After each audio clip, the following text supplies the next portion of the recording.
Hello, everyone. All right. Just going to ignore the media, Donnie. Yep. Welcome back inside the Media Center here at the CPKC Women's Open. I am pleased to be joined by Stacy Lewis. Stacy, welcome back to Vancouver and welcome back to the CPKC Women's Open. What is it like to be back in this part of British Columbia? It's great. You know, I have had some good tournaments in this area, so it's nice to be back here. And obviously, it's a big week. There's a lot going on right now.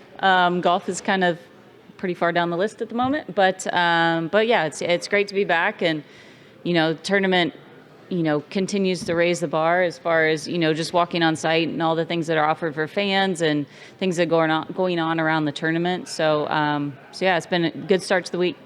Some of your past best finishes at the CPKC Women's Open have been in Vancouver. You had a runner-up finish as well as I believe a T6 a couple years ago when we were here at the Vancouver Golf and Country Club. Just in general, what is the Pacific Northwest? I know it means a lot to you, especially with the Portland event next week, but just being back here, how exciting is that? Yeah, I think it's the style of golf, to be honest, that fits me. I mean, you got to hit it straight. There's rough. The big trees, similar to a Portland, you know, it really shapes the holes for you, shapes shots. So it's not necessarily one of those golf courses you go bombing around and get away with things. So I think just fits my game more than anything, and I'd like it to be a little warmer, but other than that, we're fine. Yeah, it's a little chilly out there today. As you said earlier, golf is kind of on the low priority at the moment. It has been a crazy couple of days, a crazy couple of months, a crazy year since being announced as captain. This is the last event to solidify your 2023 U.S. team. Just overall, what have the last couple of days been like for you? Gosh, it's really been the last couple of weeks now. Have just been busy. I mean, if I'm not doing something on the golf course, I'm either doing something with my family, with my daughter, or it's emails, it's looking at stats, it's organizing things for Solheim Cup week, it's looking at who's playing well, who's not, what their stats look like, figuring out who our 12 are going to be on Sunday, and then, you know, we're already starting to look at pairings because then you kind of base that who you're going to pick on Sunday. So there's a lot running through my brain right now.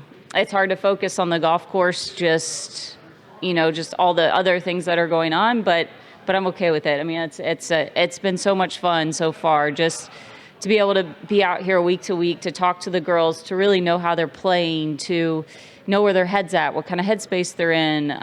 You know, it's important to know, you know, which format you're going to put them in, just kind of based on how they feel about their game as well. So there's a lot that goes into it, and it's been overwhelming, and I'm hoping things settle down, but I think the next 3-4 weeks are going to be pretty crazy as well. All right. For those on the Zoom, if you'd like to ask a question, please let me know in the chat function of this call so I know to call on you, and make sure you unmute yourself. But we'll start down here with John. Hey, Stacy. John Chidley-Hill with the Canadian Press. Welcome back to Canada. Thank you. I'm curious, you're talking about balancing the responsibilities of playing as well as your captain duties, sort of on like a day-by-day basis, like tomorrow and Friday and hopefully Saturday and Sunday. Yeah. What do you think that's going to look like? Because like obviously you'll play your round and you'll want practice time, but like how do you make it all work sort of logistically? I don't know. I make it work. I mean, perfect example was yesterday. I dropped my daughter off at daycare at 8 o'clock and I didn't start my practice till noon.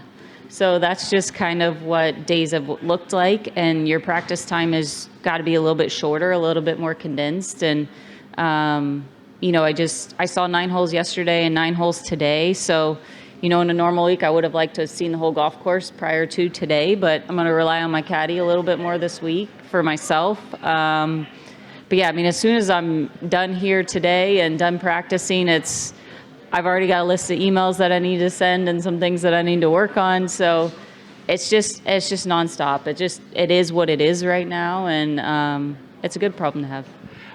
Obviously, it's a lot of work, but I mean, what's it mean to you to be representing your country and being the captain?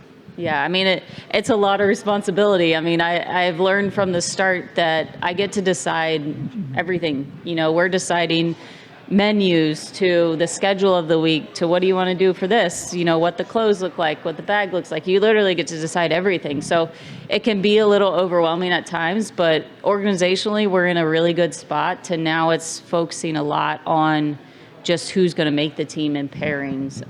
So But, trying to get feedback from the girls, factoring all that in, making sure they're involved with it.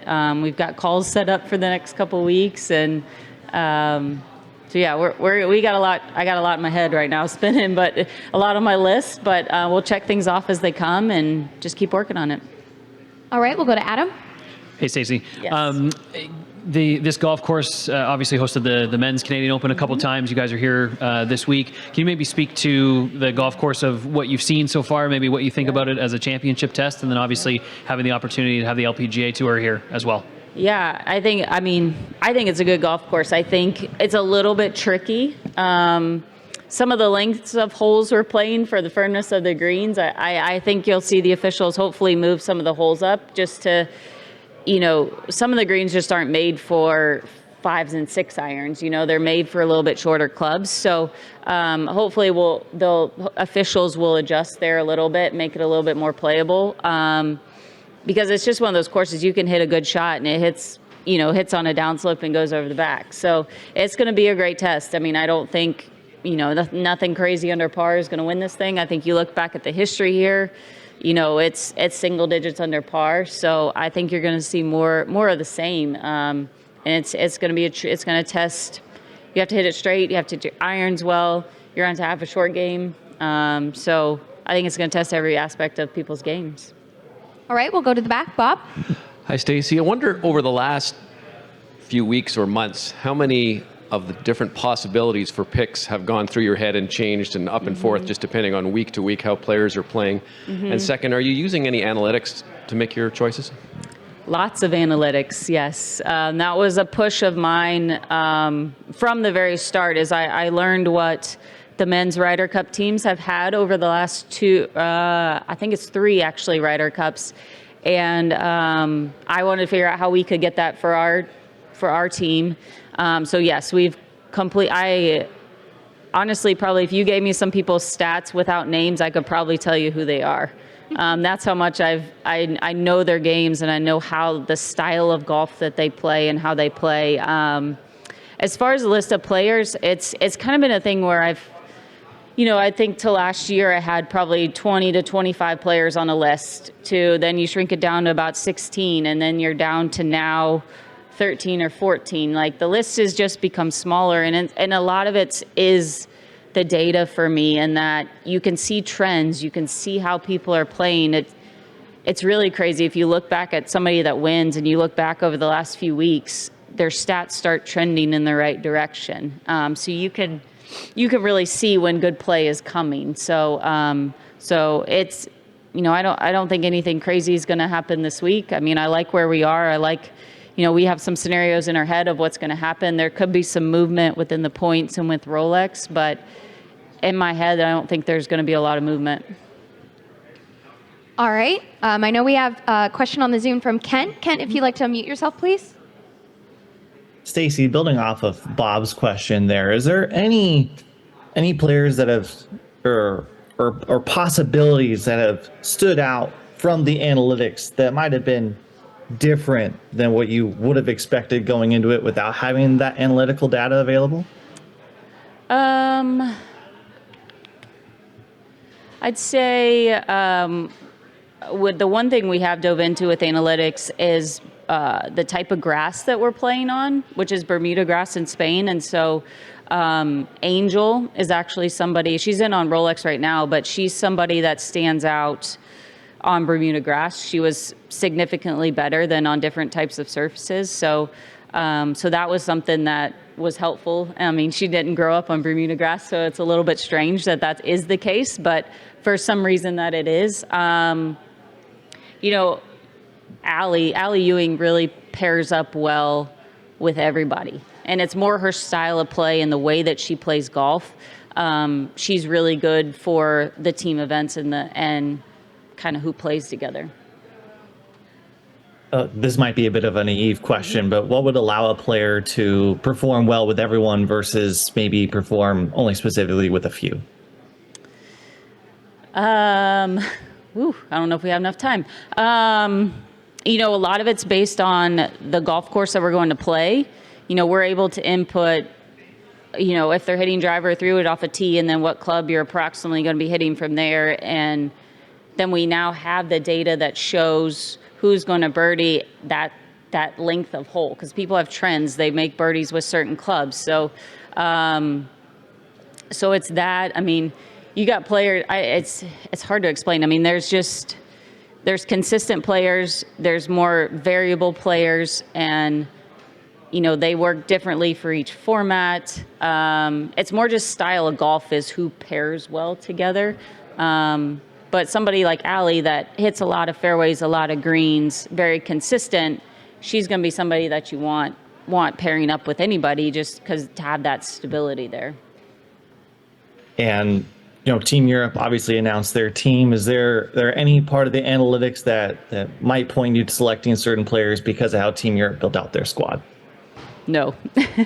No, I mean, with what we do, I mean, we don't pair people up. Suzanne doesn't put a pairing out and then I respond. I mean, we make a list, we send it out. So there's no really matchup. We can't really do any matchup data. I mean, we could, if we did go to that format at some point in the future, we would obviously could. But yeah, I mean, nothing of what Suzanne did yesterday changes anything of what I do. Got it. Thank you, Stacy. Yep. Kind of a follow-up to all of this stat talk. Do you feel like you have another side hustle as a statistician coming off the LPGA, or did you ever realize no. that you dig this deep into statistics as captain? I'm a numbers person. I just, numbers operate pretty well in my head, but there's a lot of people that are smarter than me that are behind the scenes that are feeding me this data. So, and that's been their whole goal this whole time, is to get me to learn the player stats, learn how they play. So when I told them I could look at a sheet of paper and have player A, B, C, D and pick out whose stats were whose, that was like music to their ears. That was their whole goal with this whole thing, was to get me to understand their games better using stats. Overall, an exciting week for you. I know a lot of things, as you said, happening off the course, but being here and having an event like this, the CPKC Women's Open, as a premier event, to make these kind of decisions, what does that mean to you?